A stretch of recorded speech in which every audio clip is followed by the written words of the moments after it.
Pakar telematika Rai Suryo mengaku kaget melihat laporan polisi yang ditampilkan Polda Metro Jaya saat melakukan gelar perkara khusus kasus dugaan fitnah ijazah mantan Presiden Joko Widodo, Jokowi. Ia baru mengetahui bahwa dalang dibalik laporan dugaan ijazah palsu ini adalah Jokowi. Pertama adalah bahwa akhirnya kita ketahui, biang kerok, atau dalang dari semua ini adalah orang namanya Joko Widodo, karena selama ini dia selalu mengatakan, saya tak melaporkan orang, saya tak melaporkan pasal, saya hanya melaporkan peristiwa. Bohong, kata Rai usai menjalani gelar perkara khusus kasus dugaan fitnah ijazah palsu di Polda Metro Jaya, Senin 15 Desember 2025. Rai menyebut dalam laporan yang ditunjukkan Polda Metro Jaya dengan jeratan sebanyak 6 pasal dilaporkan oleh Jokowi. Jelas betul kita diperlihatkan LP atas nama Joko Widodo itu tertulis 6 pasal itu dia yang melaporkan, ujar Rai. Di situ tertulis, 6 pasal itu semuanya dia, Jokowi, yang melaporkan, jahat banget ini. Kalau kata cinta kepada Rangga dalam film, Jokowi kamu itu jahat banget, kata Rai. Dalam gelar perkara khusus, Rai Suryo yang tersangka dalam kasus itu mengaku ditunjukkan ijazah Jokowi versi analog oleh Ditreskrimum Polda Metro Jaya. Namun, dia masih meyakini itu adalah barang palsu. Jadi insya Allah hasil dari kami 99,9% palsu tidak berubah. Bahkan sampai the last minute kami akhirnya tadi ditunjukkan sebuah barang yang diklaim bahwa ijazah asli katanya analog milik seorang yang namanya Joko Widodo. Kata Rai. Lihatkan laporannya LP atas nama itu tertulis 6 pasal itu semuanya dia yang melaporkan. Ya, jahat banget kalau kata Rangga. Yang pertama adalah ya, itu bahwa akhirnya kita mengetahui yang kerok atau dalang dari semua ini adalah orang namanya Joko Widodo. Ya, dimana selama ini dia selalu mengatakan, saya tidak melaporkan orang, saya tidak melaporkan Pak Pasam, saya hanya melaporkan ya. Jelas itu kita tadi diperlihatkan laporannya LP atas nama itu tertulis 6 pasal itu semuanya dia yang melaporkan. Ya, jahat banget kalau kata Rangga, kata cinta pada Rangga dalam kalimat kamu itu jahat. Ya, jadi artinya itulah pasal yang ada. Ya 3235 dan tadi kami mempresentasikan di dalam, termasuk yang tadi saya presentasikan di awal dengan judul sebelum kami masuk tadi bahwa kami tetap kekeh dengan apa yang namanya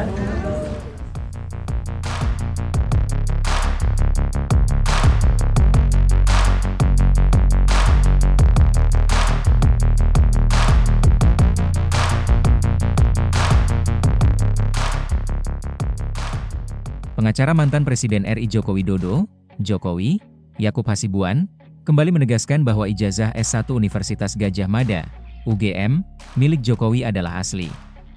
Ijazah itu telah ditunjukkan dalam gelar perkara kasus dugaan pencemaran nama baik Jokowi atas tudingan ijazah palsu di Mapolda Metro Jaya, Senin, 15 Desember 2025. Gelar perkara dilakukan setelah kubu pakar telematika Rai Suryo meminta hal tersebut supaya kasus menjadi terang benderang dan diketahui masyarakat. Menurut Peraturan Kapolri Nomor 6 Tahun 2019 tentang penyidikan tindak pidana, gelar perkara adalah kegiatan penyampaian penjelasan tentang proses penyelidikan dan penyidikan oleh penyidik kepada peserta gelar dan dilanjutkan diskusi kelompok untuk mendapatkan tanggapan masukan, koreksi guna menghasilkan rekomendasi untuk menentukan tindak lanjut proses penyelidikan dan penyidikan. Sesudah gelar perkara, Yakub mengatakan pihak Jokowi siap untuk kembali menunjukkan ijazah apabila diminta oleh pihak berwenang, misalnya pengadilan. Tadi pimpinan gelar mengambil kebijakan bahwa akan menunjukkan, kami hormati. Dan ternyata hasilnya menurut kami cukup baik dan sudah dilihat dengan cukup dekat tadi. Cukup lama juga, kata Yakub kepada wartawan. Yakub kemudian mengungkap detail-detail yang menunjukkan keaslian ijazah kliennya itu. Perlu disampaikan juga, ada watermarknya, ada emboss, lintasan garis merah, semua sudah terbukti ada. Jadi, apalagi yang nanti harus kita diskusikan? Mungkin teman-teman bisa tanya ke pihak sana, ujar dia menjelaskan. Apa yang kami observasi adalah diperlihatkannya ijazah itu dengan baik karena sampai dilihat dekat banget tadi. Dia mengklaim seharusnya tidak hal yang perlu dipermasalahkan lagi setelah ijazah asli ditunjukkan dalam gelar perkara. Dia berharap gelar perkara bisa memperlancar proses penyidikan sehingga dapat langsung diproses ke persidangan. Pada kesempatan itu, Yakub turut mengungkapkan alasan kuasa hukum Jokowi melaporkan kasus dugaan pencemaran nama baik Jokowi kepada Polda Metro Jaya. Tujuan kami melaporkan adalah agar Pak Jokowi mendapatkan keadilan dan kepastian hukum, ujar dia. Menurut dia, apabila kasus itu tidak diproses hingga adanya putusan pengadilan, masyarakat masih akan mempertanyakan keaslian ijazah Jokowi. Yang kedua adalah untuk memulihkan nama baik Pak Jokowi dan keluarganya. Jadi, sangat penting kami rasa proses ini tetap dilanjutkan. Yakub berkata dengan ditunjukkan ijazah Jokowi kepada para tersangka. Hal itu akan memudahkan proses penyidikan yang sedang berlangsung. Tribun X menghadirkan lokal menjadi Indonesia.